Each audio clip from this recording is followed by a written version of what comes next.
Secretaria de Estado de Empleo, queridas amigas y amigos, como presidente de Nueva Economía Forum tengo el placer de darles la bienvenida de nuevo al Fórum Europa, que organizamos con la colaboración de Asisa, BT y Red Eléctrica de España. Hoy tenemos el placer de nuevo de recibir a don Ignacio, secretario general de Comisiones Obreras y presidente de la Confederación Europea de Sindicatos, al que va a presentar don Joaquín Nieto, director en España de la Organización Internacional del Trabajo. El coloquio lo va a moderar don José Manuel González Huesa, director general de la agencia de noticias Servimedia. La tribuna es suya, don Joaquín.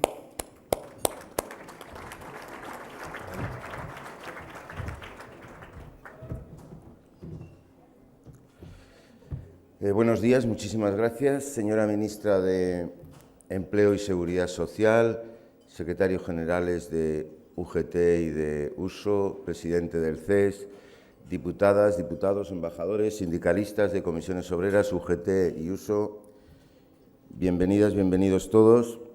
Bueno, la persona que hoy nos va a hablar es un ferrolano de 60 años, que una de sus características más sobresalientes es que es un luchador nato. De muy joven, ya desde a los 19 años, organiza allá por marzo del 72 una huelga general en Ferrol, en tiempos donde ese derecho fundamental, que es el derecho de huelga, era perseguido, y así fueron perseguidos los huelguistas, fueron tiroteados por la dictadura franquista, 40 de sus compañeros fueron heridos, 2 murieron. El propio Ignacio Fernández Tojo fue detenido, despedido, condenado a 5 años de cárcel.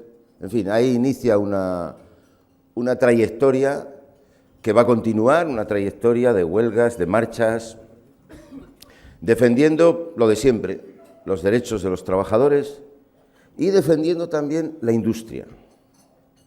O sea, es una persona que siempre ha tenido una especial dedicación a la defensa de la industria en España, un país que venía con un atraso secular, con un proceso de industrialización incompleto, deficiente, de desindustrialización que había que reorientar, y eso estaba ahí siempre entre uno de los objetivos de ese Tojo, ya digo, luchador nato. Es una persona que se piensa mucho antes de convocar, por ejemplo, una huelga general. Yo sé que le da muchas vueltas a las cosas, lo piensa mucho, finalmente a veces lo hace, a veces no. Bueno, en los últimos 2 años ha organizado 3 con Cándido Méndez de UGT, y, o sea que realmente es algo que ha tenido una importante continuidad en su vida. Ahora bien, es también una persona de diálogo. En los momentos más álgidos, al final de una convocatoria de huelga general, en esa manifestación donde los secretarios generales de los sindicatos se suelen dirigir a los huelguistas, siempre ha tenido la mano tendida al diálogo y a la negociación, aun sabiendo que parte del auditorio no era lo que quería oír, y aun sabiendo que los destinatarios de ese mensaje de diálogo, tal vez en ese momento, tenían los oídos cerrados. Pero Tojo ha sido una persona que siempre ha creído en el diálogo, en la negociación, en el acuerdo como forma de mejorar las condiciones de los trabajadores. Consciente de que los trabajadores ni tienen el boletín oficial del Estado, ni tienen la potestad de la organización del trabajo en la empresa, y que por lo tanto lo que puede mejorar su condición es justamente la negociación y el acuerdo. Y eso que es válido para el centro de trabajo, también creo que es consciente de que es válido para un país. Un país que, si quiere ir a algún sitio, lo tiene que hacer sabiendo dónde quiere ir y haciéndolo de manera concertada. Cuando las cosas van bien, y sobre todo, cuando las cosas no van bien o van mal. Así pues, tenemos esa otra faceta que me parece necesario destacar. Y dialogante con contenido. No sé si ustedes habrán tenido ocasión de leer la propuesta de Pacto Global por el Empleo, creo que es así como la han llamado, que Comisiones Obreras y UGT presentaron recientemente al presidente del Gobierno. Si no lo han leído, háganlo, y encontrarán en esa propuesta contenidos importantes. No digo que ahí haya la solución a todos los problemas que ahora tiene España, pero ahí se puede encontrar una vía importante de solución en la creencia de que soluciones existen.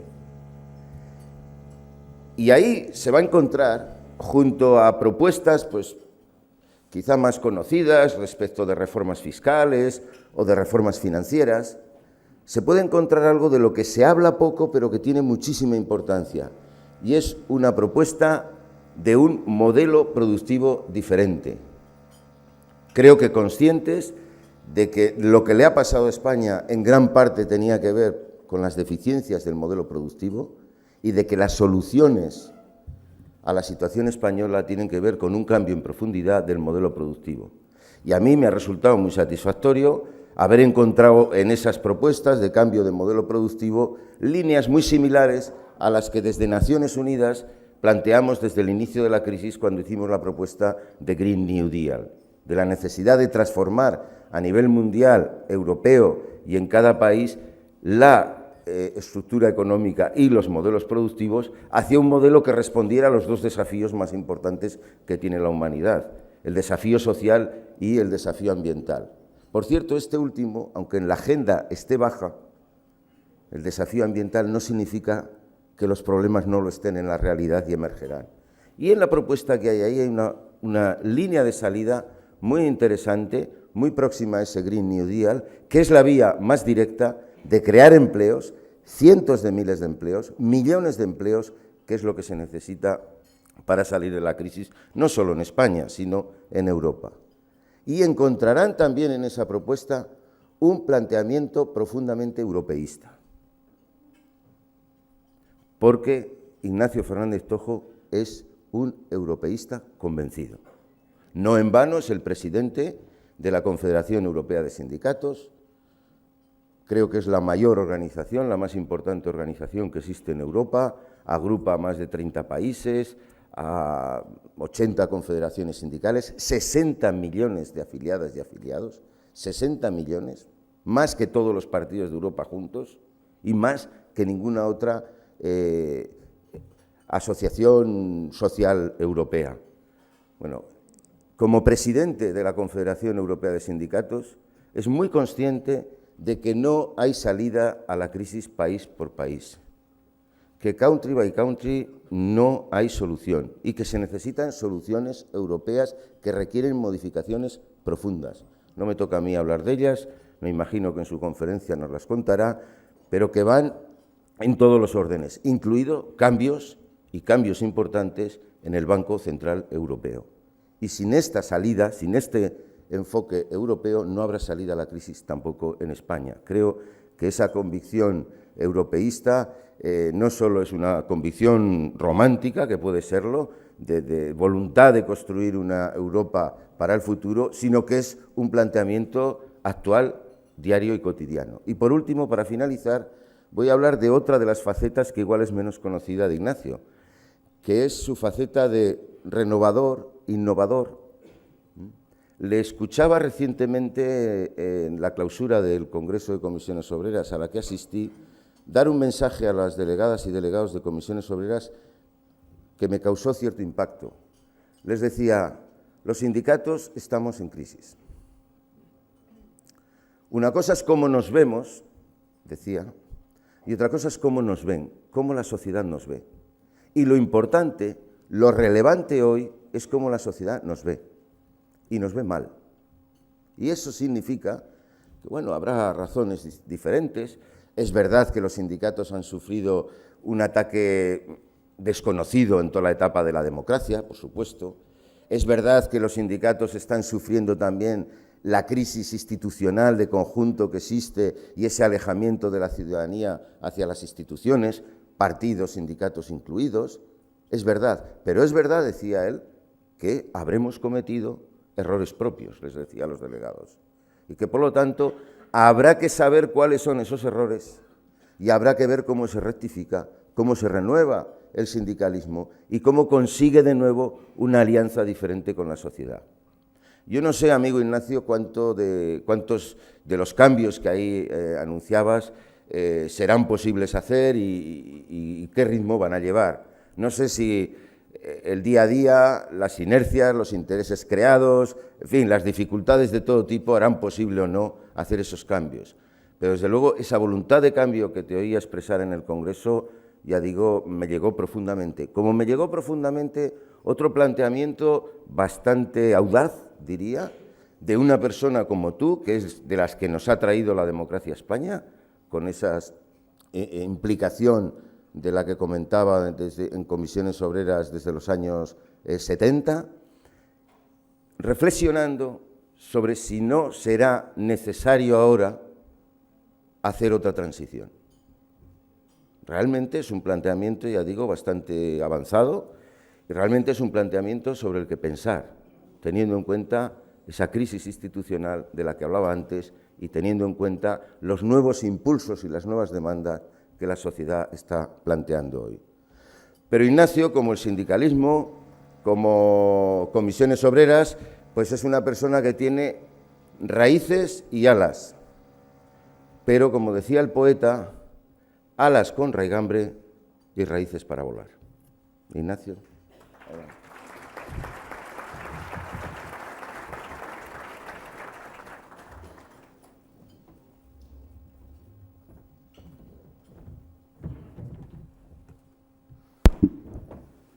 Bueno, buenos días, un saludo a todas y a todos.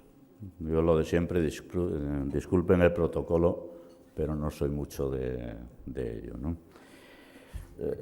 Muchas gracias, Joaquín, pero una pequeña corrección histórica, ¿no?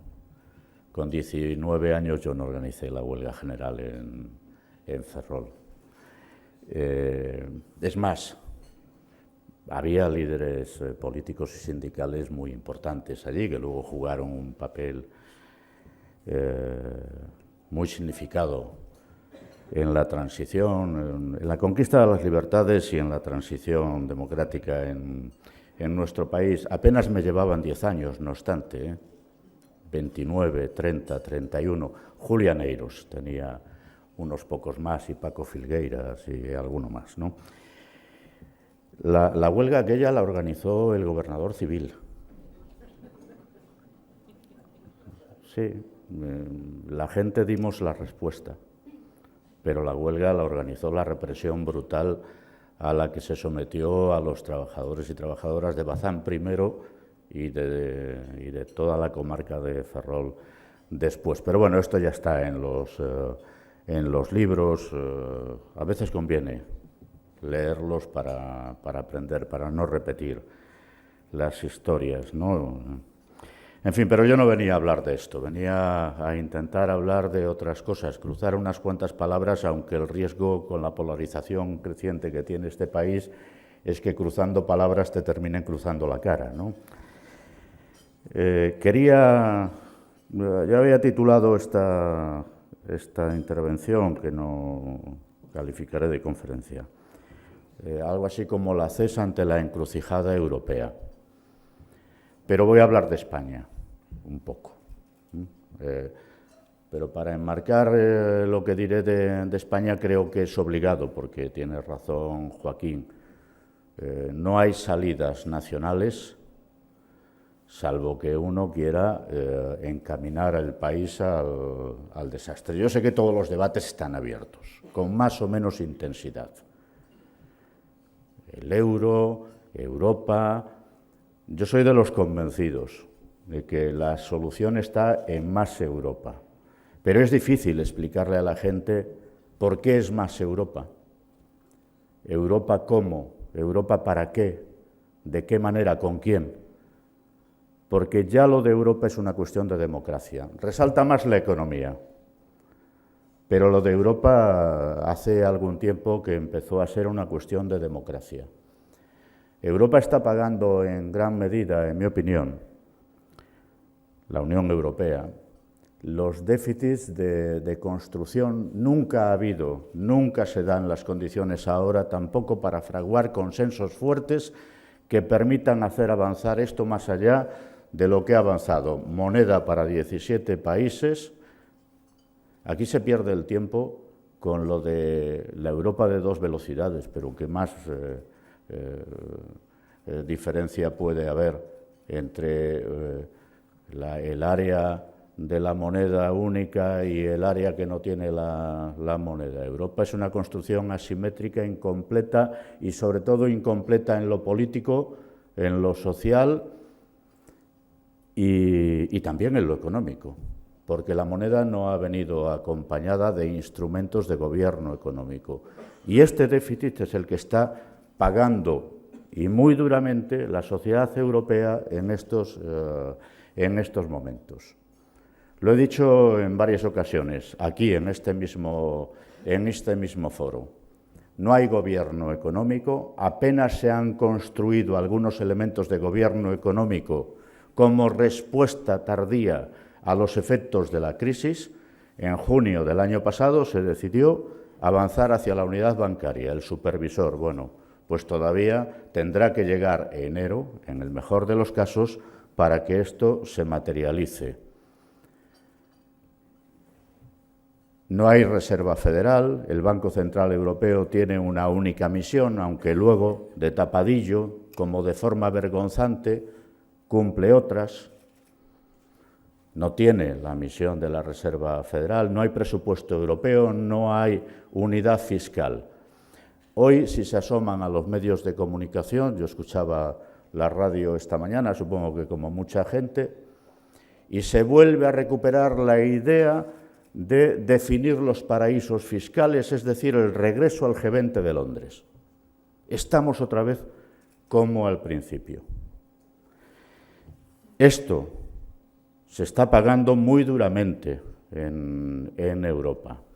Por esto, hablar de Europa ahora y hablar de futuro europeo es hablar de democracia, de devolver el poder a la política, de devolver el control a la ciudadanía. Y dentro de poco, en mayo del año que viene, habrá una nueva cita electoral, las elecciones al Parlamento Europeo. Creo que es una buena ocasión para hacer una reflexión en este tiempo y convertirlo en escenarios distintos en las elecciones o a partir de las elecciones europeas. Alguien hablaba de la refundación de Europa, nosotros también, y creo que Europa se tiene que refundar en clave federal. Y si no, no será Europa, será otra cosa. Pero bueno, esta es una digresión primera sobre el principal, porque están los déficits estructurales, está el gobierno de esta fase de la crisis.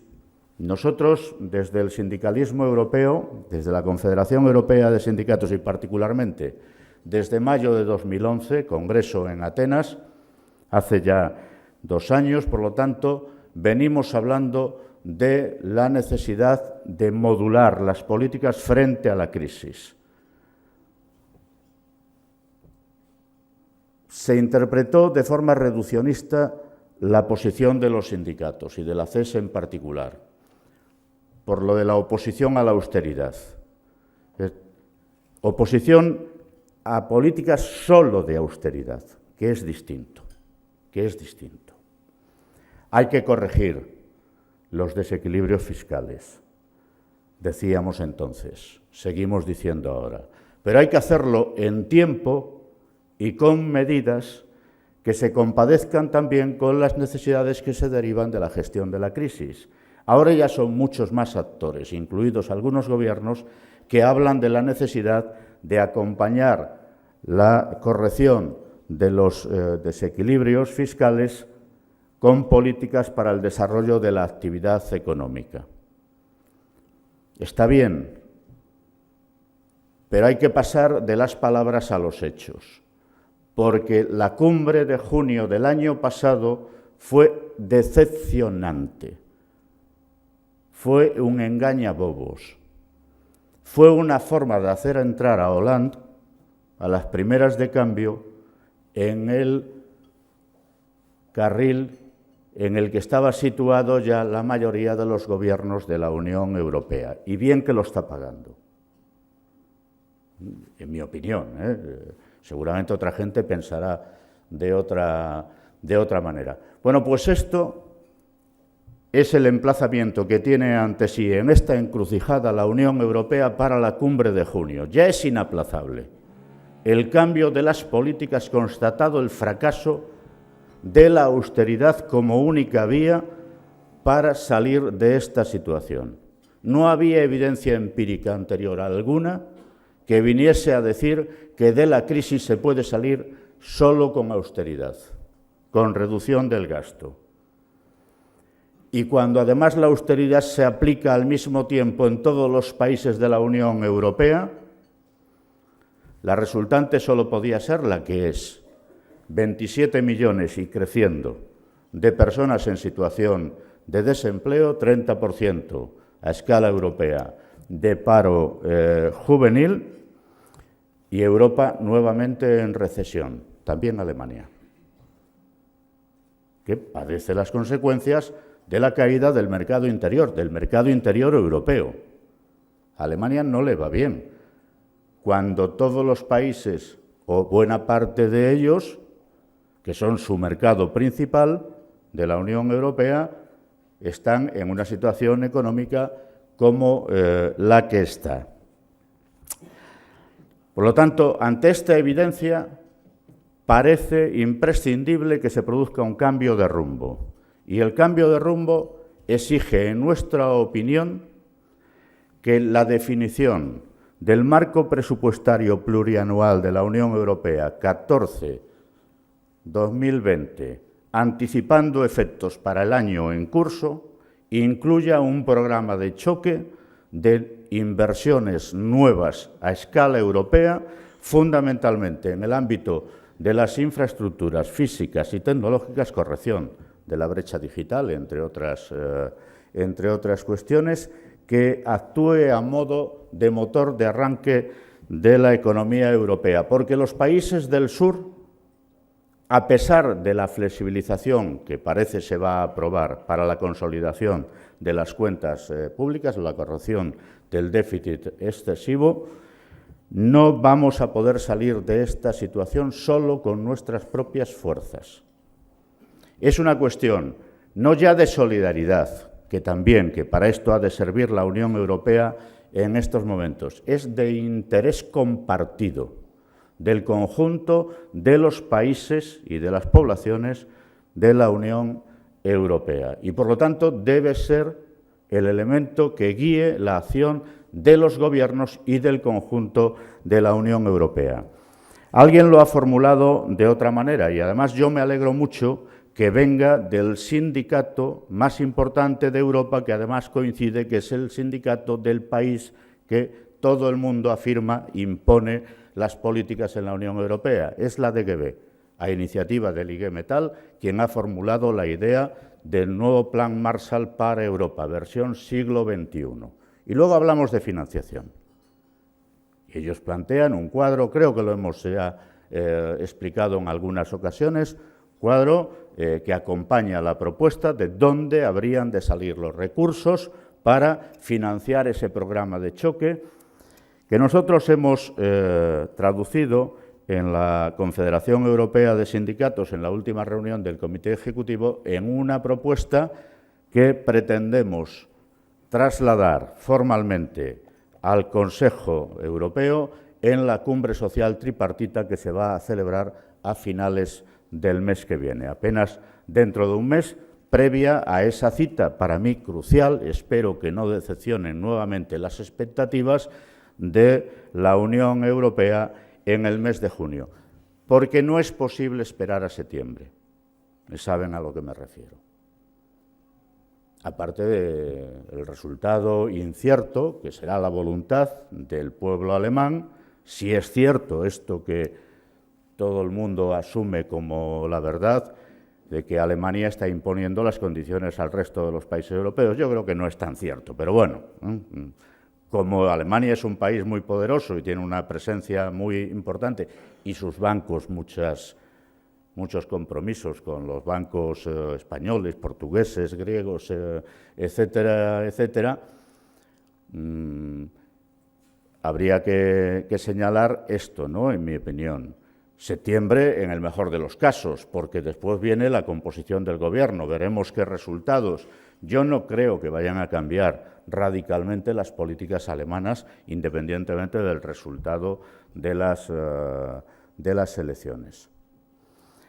Por lo tanto, es junio el momento para que el daño que se está infiriendo a la economía y a la sociedad europea no se convierta, si no lo es ya en parte, en irreversible. Y nosotros perseguimos otro objetivo, que es la incorporación de la dimensión social con toda intensidad al debate sobre el gobierno económico. Ya no es posible mirar para otro lado. El modelo social europeo está cuestionado. Y Europa no debiera resignarse a la idea de que se puede salir de esta crisis a costa del instrumento fundamental que ha permitido el nivel de cohesión que Europa ha alcanzado en la segunda mitad del siglo pasado y que se ha extendido hasta este siglo en sus efectos, convirtiendo a Europa en el espacio económico más avanzado, pero también en el espacio democrático más avanzado del mundo. Es una seña de identidad que Europa no puede perder. Y cuando hablamos de dimensión social, tenemos que hablar del conjunto de los elementos que han configurado, siguen configurando en buena medida el llamado estado del bienestar o los estados del bienestar. Y la negociación colectiva es uno de los más importantes. La institución de la negociación colectiva es fundamental para la cohesión social y también, creo yo, para la competitividad de la Unión Europea en un mundo de economía global. Entre otras cosas, exagerando, para que en un mundo de globalización económica sin globalización de derechos no se extienda el modelo Bangladesh a todo el orbe y lo que prime es la extensión del modelo europeo. Bangladesh suceden las cosas que suceden, entre otras cuestiones, por este déficit y porque la tasa de desindicación es del 1%. Aquí es baja, pero allí mucho más, y creo que por eso suceden algunas cosas. Bueno, pues de esa idea de que necesitamos la referencia europea para tratar los efectos de la crisis en España y nuestra propia crisis, luego viene la situación de nuestro país. Yo me alegro que, aunque el Gobierno por el momento haya renunciado a la idea de un pacto global, creo que se lo pensará, debe pensárselo, espero que se lo piense, al menos haya aceptado una de las cuestiones que estaban en el frontispicio de nuestra propuesta, que es compartir las cosas que hay que hacer en el ámbito europeo, al menos en parte, sin entrar en la letra pequeña, pero en los grandes objetivos, porque, insisto, esto es crucial para el futuro y las posibilidades de enfrentar con un mínimo de garantías de éxito un futuro que hoy se presenta en clave negra. España vive una auténtica situación de emergencia. Lo dice la encuesta de población activa, pero no hacía falta esperar a la encuesta de población activa. Hasta ahora se ha echado en saco roto toda iniciativa tendente a conseguir el establecimiento de un gran consenso de país. No sé si por razones de oportunidad política, este Gobierno y el anterior, o porque no vayan a pensar que no tenemos capacidad para enfrentar con nuestras propias fuerzas y nuestros propios medios esta situación, o porque tengan condicionantes internos o externos, sería bueno conocer el contenido de los memorándums por ejemplo, asociados al rescate del sistema financiero español, para saber dónde están de verdad las limitaciones. ¿Por qué no se puede, por ejemplo, utilizar a la banca pública nacionalizada a costa de recursos que terminará pagando la ciudadanía de este país para mover el mercado del crédito en España en estos momentos, ¿no? Esta es una condición impuesta a través de las condiciones del rescate del sistema financiero. De estas cosas hay que hablar abiertamente. Me alegro que tengamos una visión similar en relación con la Unión Europea. Ahora hay que ver las cosas para España. No hay soluciones mágicas. No hay ninguna receta, porque todo el mundo parece que estamos buscando el ungüento amarillo que resuelva la crisis. Uno le pone nombre, contrato único. Otro le pone otra vía, reducción de los impuestos. No hay ungüento amarillo. No existe, no hay solución mágica. Ahora, España no puede resignarse, como en mi opinión se resigna el Gobierno a través del Programa Nacional de Reformas, a que las cosas solo las va a cambiar el tiempo. Ya le pasó al Gobierno anterior, en 2009. No las va a cambiar el tiempo, la va a cambiar la acción de las personas, los hombres y mujeres que tienen algo que decir, y el Gobierno el primero en este país.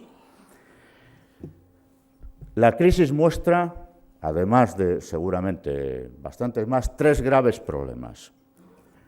Uno, la insuficiencia o la inadecuación, como lo quieran denominar, de nuestro sistema productivo.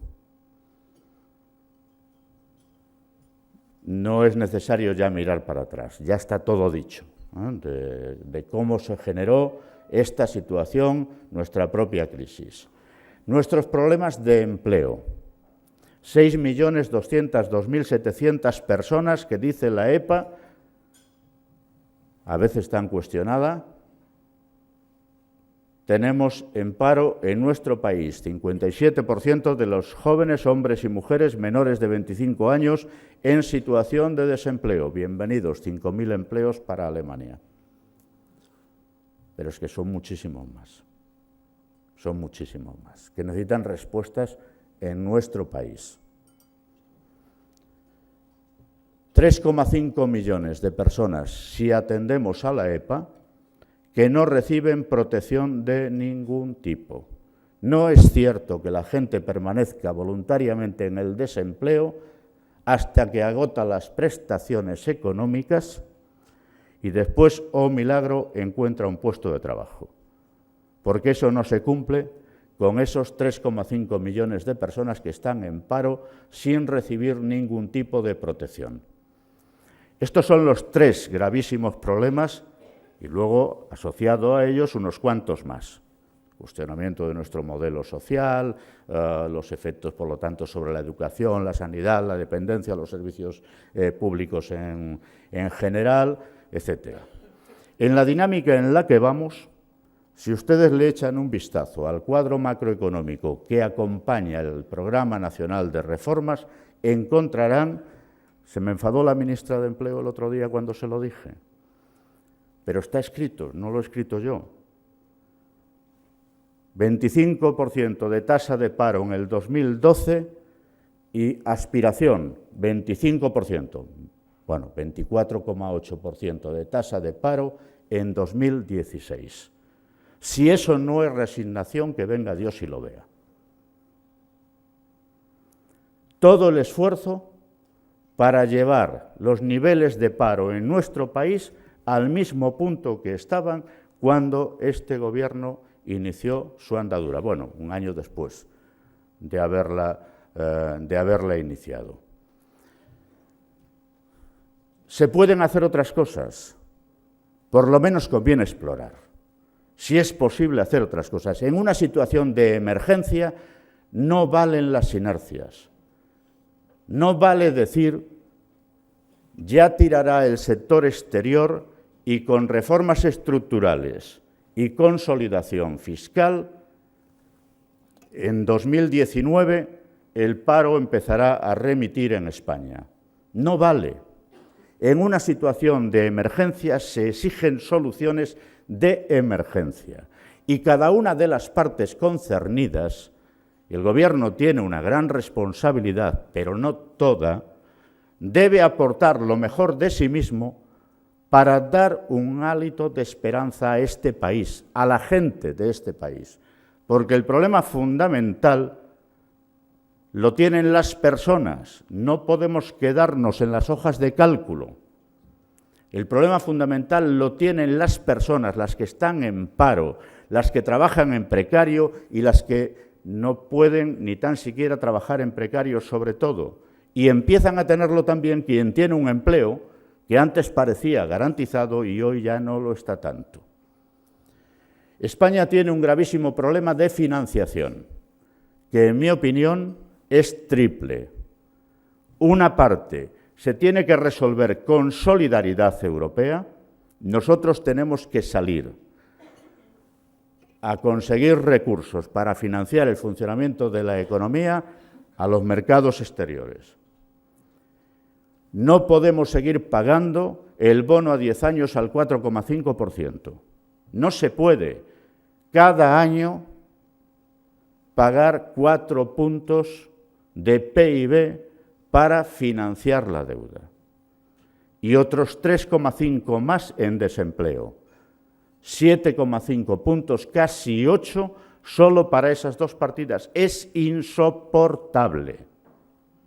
Necesitamos una acción decidida del Banco Central Europeo, de intervención directa en los mercados de la deuda.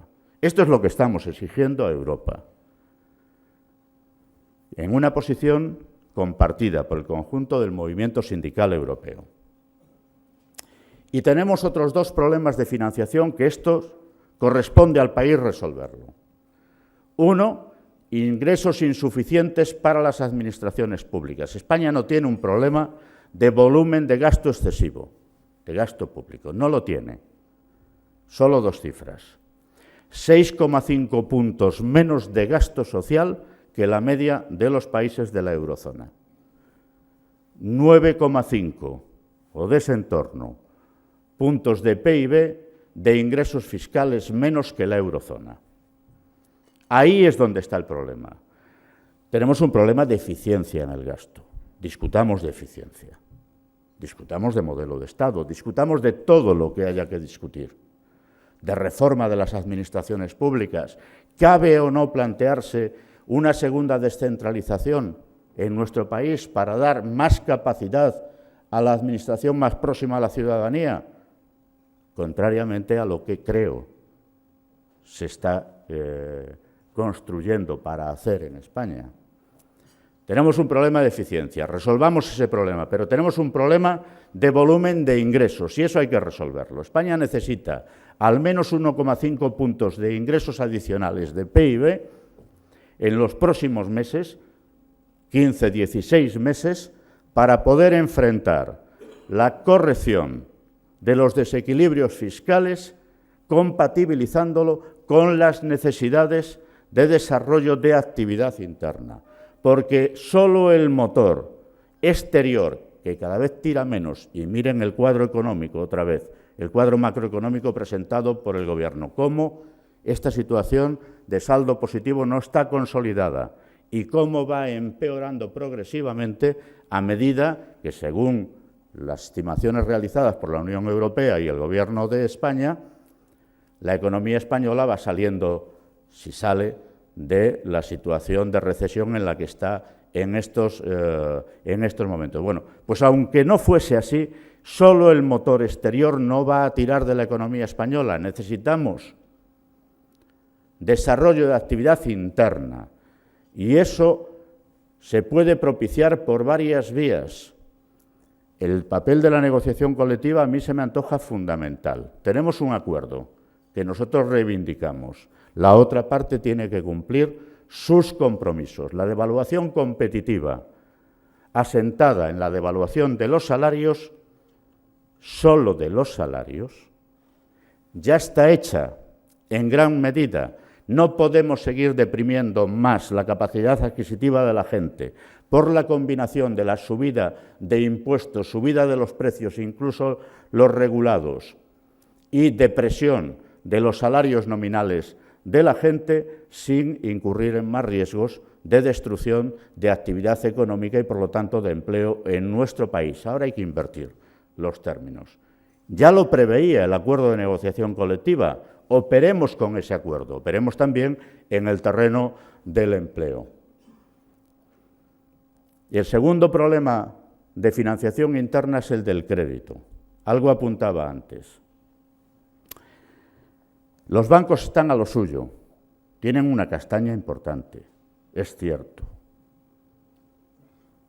De los grandes bancos yo no espero nada, deberían cooperar más, pero yo no espero nada.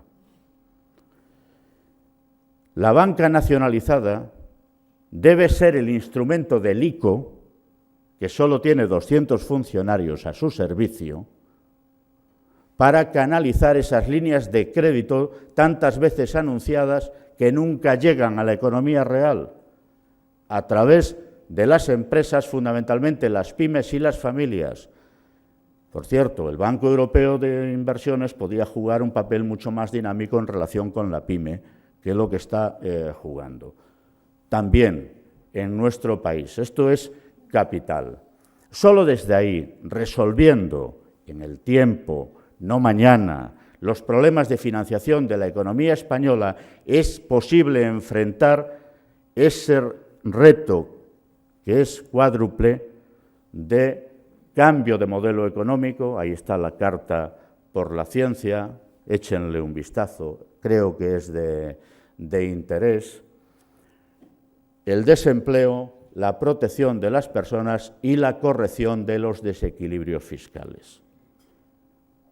Si no, no será posible. Bienvenidos 2 años más de flexibilidad cuando se consoliden, si se consolidan. Pero esto tenía que haber sido en 2009. Hoy sus efectos son más limitados y lo serán mucho más si no van acompañados de iniciativas parecidas a las que estamos comentando en estos momentos aquí y que se contienen en el programa que dejamos encima de la mesa del presidente del Gobierno la semana pasada. Es una apuesta sincera, es una apuesta urgente. Seguramente no será la única posibilidad, pero es una posibilidad. Y este país, en mi opinión, se merece una oportunidad. Y el Gobierno tiene que tener la altura de miras, y la política, y el resto de los actores sociales y económicos, suficiente como para no echar en saco roto este tipo de iniciativas. No podemos perder más tiempo y, sobre todo, no se puede seguir provocando más sufrimiento a la sociedad española. Muchas gracias.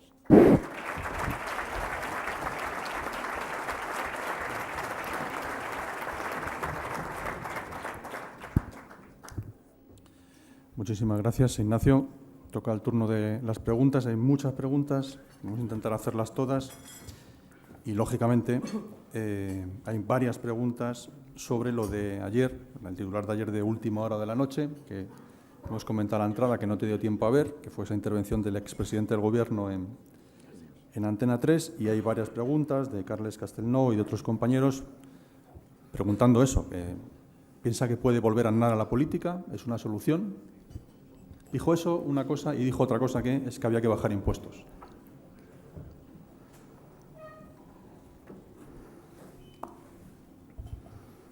Poder volver puede. Esto es un país libre. Ahora, no sé si le está haciendo un favor al actual presidente del Gobierno, ¿no?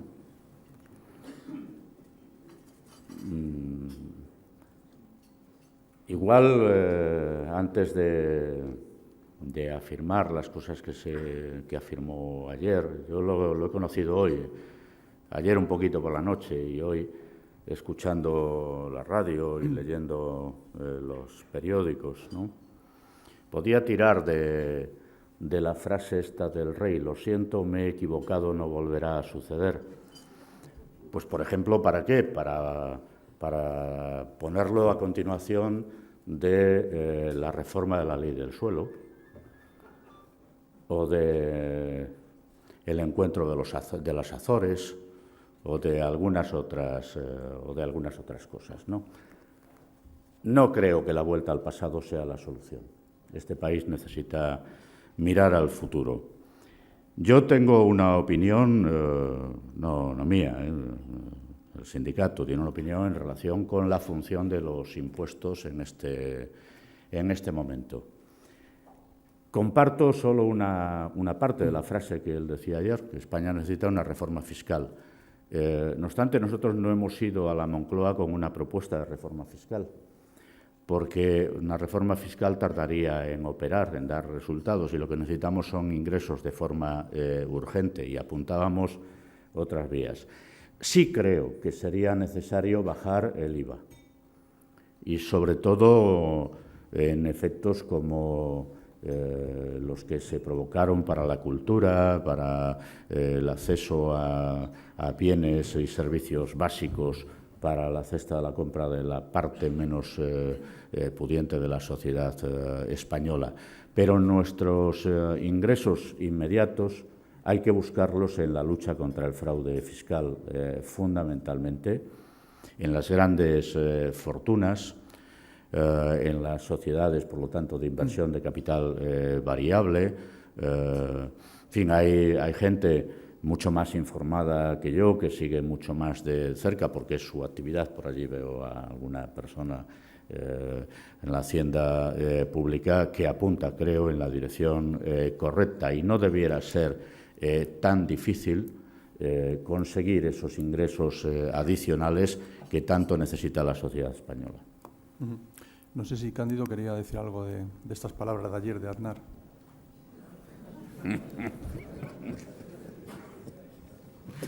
Bueno, a mí me han preguntado ahí fuera. Bueno, pero para que lo oigamos todo el mundo. No, y he contestado con un refrán español: nunca segundas partes fueron buenas. Y aquella a mí no me pareció buena tampoco. Es decir, que no tengo otra cosa que decir. Perfecto. Bueno, a vuestra disposición. Muy bien. Muchas gracias. También ayer los dos estuvisteis con el líder de la oposición, con Pere Rubalcaba, y le presentasteis vuestro plan social por el empleo. ¿Qué tal lo recibió él? ¿Qué impresión recibisteis? Bueno, a Rubalcaba le he visto físicamente como siempre últimamente, ¿no? La verdad es que fui al encuentro habiéndome leído el plan presentado por el Partido Socialista. Era mi obligación también, ¿no?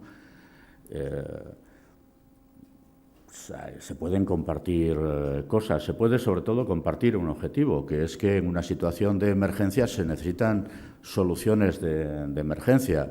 Lo dije a la salida del encuentro. Creo que Cándido remachó en ese clavo. Joder, y la sociedad sin saberlo, y resulta que es el gobierno, el primer partido de la oposición y los sindicatos mayoritarios de este país compartimos de entrada que Europa tiene que cambiar. Tan difícil es ponerse de acuerdo para decirlo juntos, no solo con el primer partido de la oposición, sino con más actores. El conjunto del arco parlamentario creo que fácilmente podría compartir esta opinión, pero el entramado institucional de este país, porque las comunidades autónomas tienen grandes competencias, gobiernan importantes políticas públicas en España, tan difícil es sentarse alrededor de una mesa en lugar de arrojarse frases a través de los medios de comunicación continuamente, altura de miras. Otro tema distinto. Gemma López, de Dossier Empresarial, le pregunta qué le parece el acuerdo alcanzado ayer por las ministras de Empleo española y alemana que facilitará la colocación de 5.000 jóvenes al año en el mercado laboral alemán. Me parece bien, insuficiente. Se lo he dicho a la señora ministra, no es movilidad exterior. Se van porque no encuentran oportunidades aquí. Ojalá tuviéramos una situación de pleno empleo y voluntariamente la gente decidiese buscar nuevas posibilidades, oportunidades, desarrollo personal fuera de España, pero es que se van por la triste realidad de nuestro país. No creo que ese sea el objetivo, pero a lo mejor sumando compromisos con los otros 26 países, de 5.000 en 5.000, vamos resolviendo una parte del problema del desempleo juvenil en España. Le faltan unos cuantos años, ¿no? Sí. Ángel Fernández Collazo, pensionista, dice: ¿están garantizadas las pensiones en este país en el futuro? Y quiere que nos hable un poco del famoso informe que están elaborando los 12 sabios.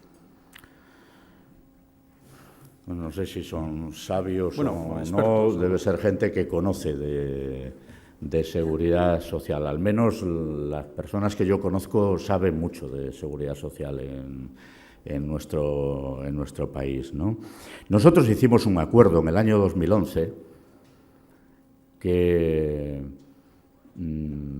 tiene una función, que es garantizar el futuro de las pensiones, y la verdad es un acuerdo que se proyecta hasta 2050, que ya es tiempo. Seguramente necesitará de correcciones en ese tiempo. Ya preveíamos el establecimiento del factor de sostenibilidad, iniciando la discusión en 2025, ahora se ha anticipado a este año, para que entrara en vigor las nuevas disposiciones en 2027 y se consolidase en el horizonte 2027-2032. Claro, parece que es parte de la exigencia del guión comunitario, esto del famoso memorándum de rescate del sistema financiero, que esto se anticipe. No sé en cuánto se pretende la anticipación. Yo simplemente una advertencia, que no es más que esto, un recordatorio. Una situación de coyuntura, por muy dura que sea, no puede llevar a precipitar medidas que modifiquen la estructura de la seguridad social en nuestro país. Nuestro sistema público de pensiones es solvente. Está afectado por una coyuntura de empleo adversa.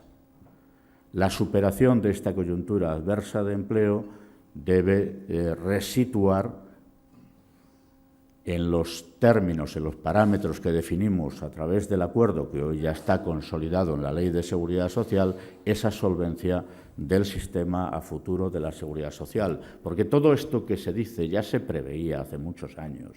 En el 95, cuando se hizo el primer acuerdo, por aquí está Antonio, de pensiones en España, en el 2001, en todos los acuerdos que ha habido, que este sindicato tiene a gala haber participado en todos ellos, con gobiernos de distintos signos, las distintas variables demográficas de todo tipo estaban previstas. Luego evolucionaron mejor de lo que se pensaba que iban a evolucionar, ¿no?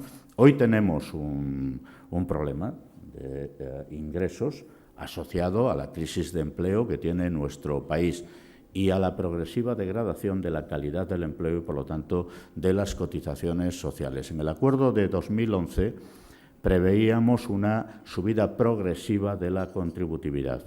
Las bases de cotización debían moverse al alza, unas empujadas por el salario mínimo interprofesional. Se ha incumplido el acuerdo que teníamos en relación con la evolución del salario mínimo interprofesional, también las bases máximas, compensando, en este caso, a la gente con un destope progresivo de la pensión máxima en nuestro país. Para que la situación coyuntural no derive en estructural, nosotros hemos hecho una propuesta, que es de modificación temporal de las cotizaciones de la Seguridad Social. Y hay quien se escandaliza, pero es que un movimiento de sentido contrario ya se hizo hace unos años y nadie se escandalizó. Entonces, recuperar la capacidad de recaudación en estos momentos me parece básico, pero al mismo tiempo se pueden ofrecer alternativas. ¿Por qué no se va a un tipo de impuesto de sociedades real del 25%, 5 puntos menos para las pymes, y se compensa por esa vía a las empresas la subida de las cotizaciones a la seguridad social. A mí me parece esto mucho más rentable en términos de país, no solo para la seguridad social, que poner en riesgo el sistema público de pensiones o que alguien encuentre la coartada para una reforma de la estructura de nuestro sistema de seguridad social en una situación coyuntural adversa. Fernando Jáuregui, del Diario Crítico, le dice: ¿existe dentro del Pacto por el Empleo alguna posibilidad de que los sindicatos participen en la gestión de la ley del emprendedor? ¿Sigue Comisiones Obreras siendo contraria a bajar las cuotas de los autónomos? Sigue siendo contraria a bajar las cuotas de los autónomos. Nosotros hemos previsto en el acuerdo de 2011 una evolución de las cuotas de los autónomos que creo que es muy adecuada a la situación del mundo autónomo. El mundo autónomo necesita, en mi opinión, otro tipo de incentivos fundamentalmente distintos a seguir operando con la seguridad social, porque luego aparecen estos problemas. Pero la gente del mundo autónomo tiene que tener en cuenta que su expectativa de pensión a futuro va a depender, como de los trabajadores por cuenta propia, de la contributividad al sistema. No pueden fiar su pensión futura solo a la capacidad de ahorro, que además en estos momentos ha caído considerablemente en España. Lo que pasa es que hay que hacer las cosas en un proceso progresivo, suave y sobre todo teniendo en cuenta las circunstancias actuales. El mundo autónomo necesita otro tipo de estímulos. Antes me refería a las pymes, pero se puede trasladar también al ámbito de los autónomos. Tienen un problema básico de financiación, de ausencia de financiación. Y el autónomo que no llega a un determinado nivel de facturación, que son la mayoría, tiene también un problema asociado a los usos fiscales en relación con este colectivo. Enrique Campano, de ARN Digital, dice: ¿cuándo los líderes sindicales publicarán sus sueldos, como el presidente del Gobierno, el rey, o los ministros, o los presidentes del IBEX? ¿El rey lo ha publicado? No sé, aquí dice... Mire, yo me niego a participar en este indecente striptease a que se quiere someter a la sociedad española para entretenimiento de la gente mientras suceden cosas como las que están sucediendo, a riesgo de que me crucifiquen mañana. Amado Lorenzo, del New York Financial News, dice: ¿qué opinión de las dos acusaciones que se hacen los sindicatos, qué opinión tiene? Una es: no representan a los desempleados, obstruyendo la creación de empleo. Y dos, la complicidad de los sindicatos de que no actuaron con energía en el caso de las casas, de los consejos de las cajas de ahorro.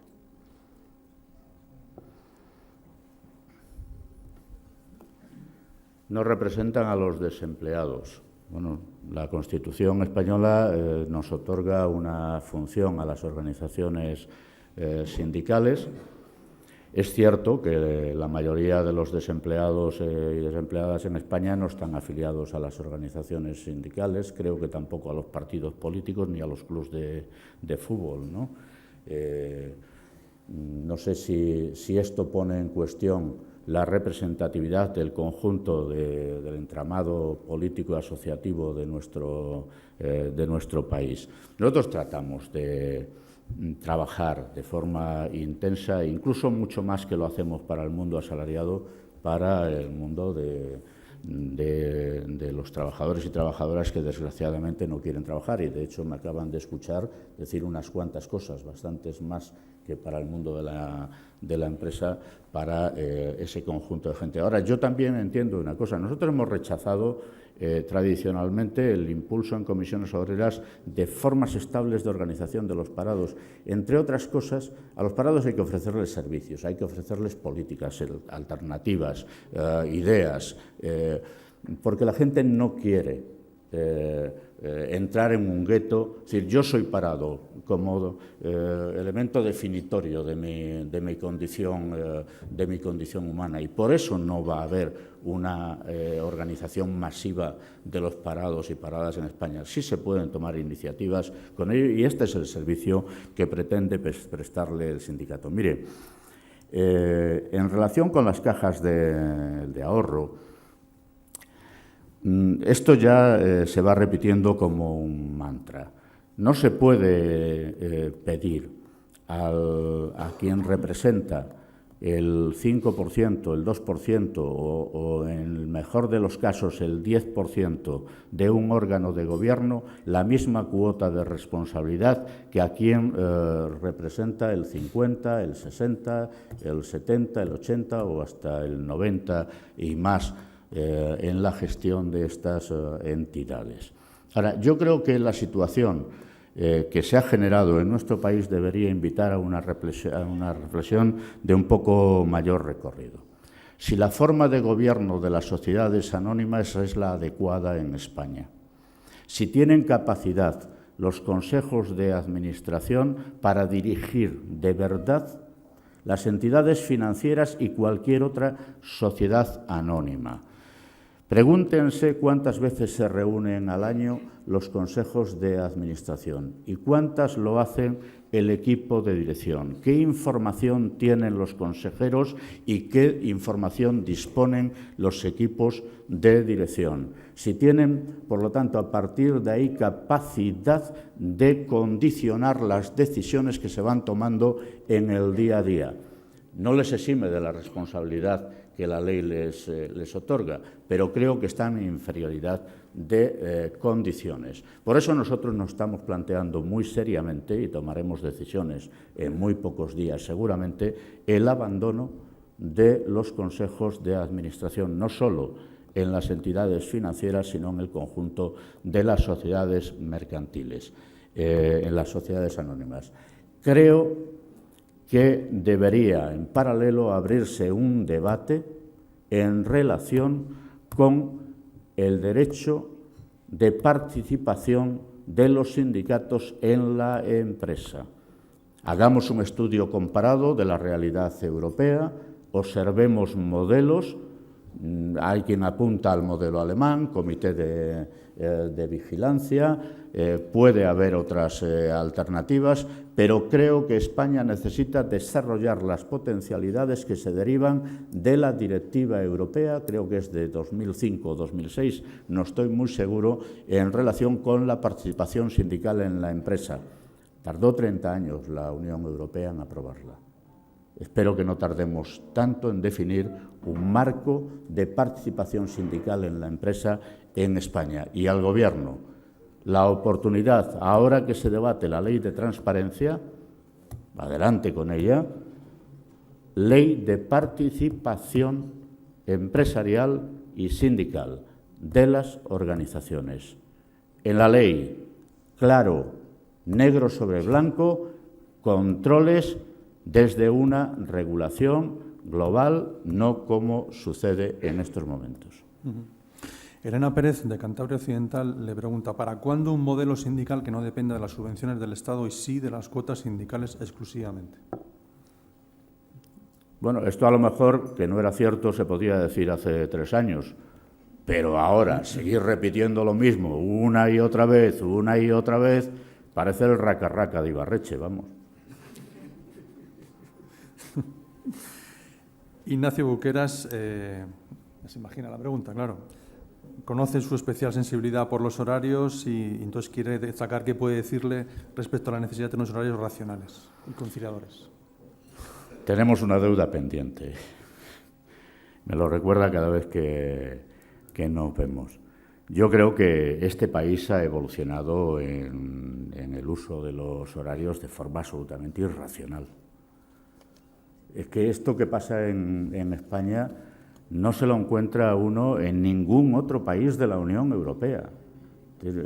Uno que viaja bastante por razones de la actividad que tiene, pues va a Polonia y se encuentra como en Luxemburgo, que las empresas y las actividades comerciales están cerradas. Quedan los bares y las cafeterías a las 6 de la tarde y la gente se va a trabajar, a conciliar su vida personal, familiar. Tiene espacio para el ocio. No sé si tiene recursos, porque estos van menguando en toda Europa.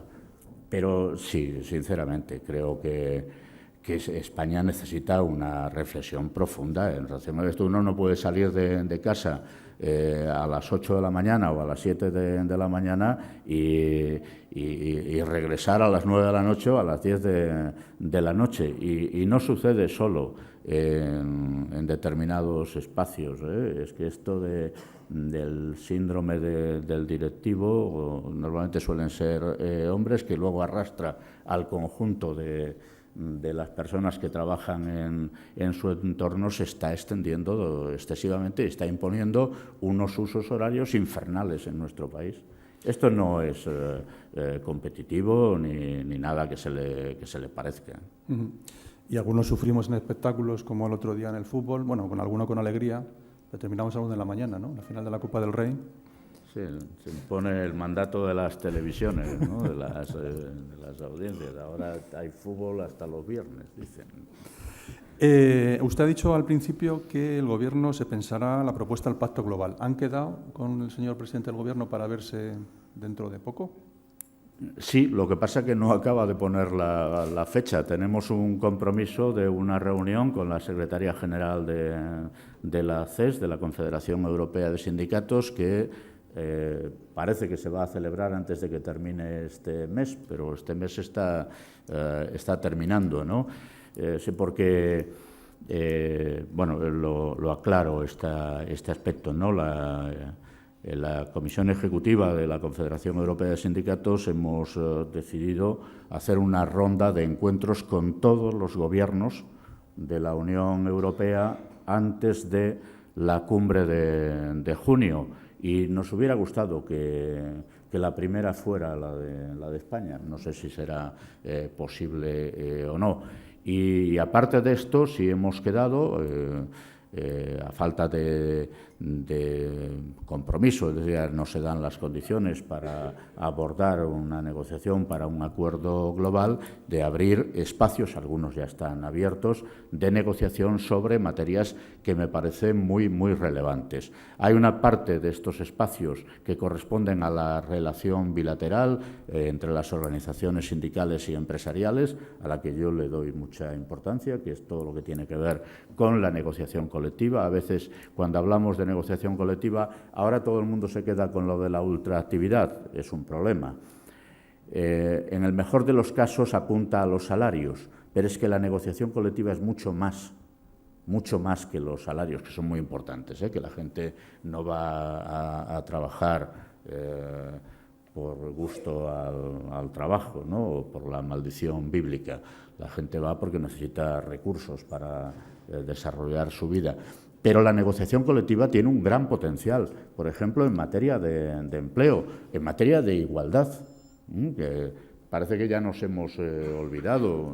La ley de igualdad tiene un recorrido tremendo en las empresas, pero, por ejemplo, en relación con el empleo, yo creo que, y se lo dijimos el otro día al señor Rosell y al señor Terciado, no debiera ser tan difícil ponernos de acuerdo en establecer un compromiso de contratación financiado a medias por el Estado y las empresas de jóvenes en prácticas para la formación. Por ejemplo, es tan descabellado plantearse en el equivalente al 2% de las plantillas de las empresas. Esto que pedimos a los alemanes, que nos echen una mano, ¿por qué no nos echamos una mano entre nosotros, ¿no?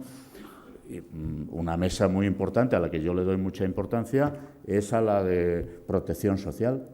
Tenemos un déficit de protección social tremendo, que tiene múltiples expresiones, que tiene la expresión de los desahucios, que tiene la expresión de la ausencia de rentas, en fin. Nuestra red de protección social, diseñada cuando la reconversión industrial y desarrollada en democracia, es insuficiente. Ha mostrado todas sus insuficiencias, está saltando por las costuras. Necesitamos reforzar. Claro, yo ya sé que esos son recursos, la red de protección social, pero un país moderno, democrático, no puede olvidarse de las personas. Tenemos que mirar primero para las personas para intentar resolver sus problemas o ayudarles a resolver sus problemas. y en ausencia de empleo tienen que tener otro tipo de coberturas de forma transitoria. Bueno, pues muchísimas gracias y para cerrar este acto tiene la palabra en nombre de los patrocinadores Ramón Casanova, director de comunicación de Asisa. Muy buenos días a todos.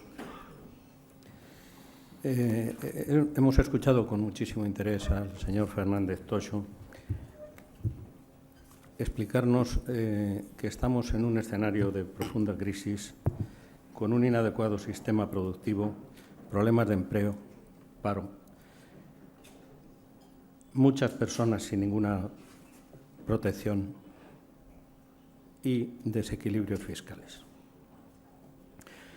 Por su parte, también nos previene de que en Europa no hay un gobierno económico, no hay una reserva federal, etc. Encontramos grandes certezas en la formulación y también grandes incertidumbres en la implementación de soluciones. Conviene recordar que llevamos en Europa 68 años de paz, de democracia y de libertad, desde que terminó la Segunda Guerra Mundial. Conviene recordar también que los movimientos migratorios han sido procesos dolorosos, pero también mecanismos amortiguadores en evitación de escenarios peores. En el año 1972 volvieron de Alemania 1 millón de españoles que habían tenido que emigrar porque aquí no había trabajo, pero es que allí se acabó por la gran crisis del petróleo. Durante los años de bonanza en España, que se han llamado también de la burbuja inmobiliaria, hemos recibido entre 6 y 7 millones de personas que han generado, llamémosle así, una burbuja poblacional que ahora estamos también soportando y que están engrosando nuestras estadísticas de debilidades sociales. Queremos agradecer al señor Fernández Toxo su apuesta por el pacto, por los acuerdos y por el diálogo. Le deseamos suerte al movimiento sindical porque es necesario para ayudarnos a salir de los problemas que tenemos ahora. Le agradecemos su presencia aquí y agradecemos también la presentación de don Joaquín Nieto. Agradecemos a todos ustedes su presencia y su atención en nombre de los patrocinadores BT, Red Eléctrica Española y Asisa, la compañía a la que represento en esta mesa. Muchas gracias.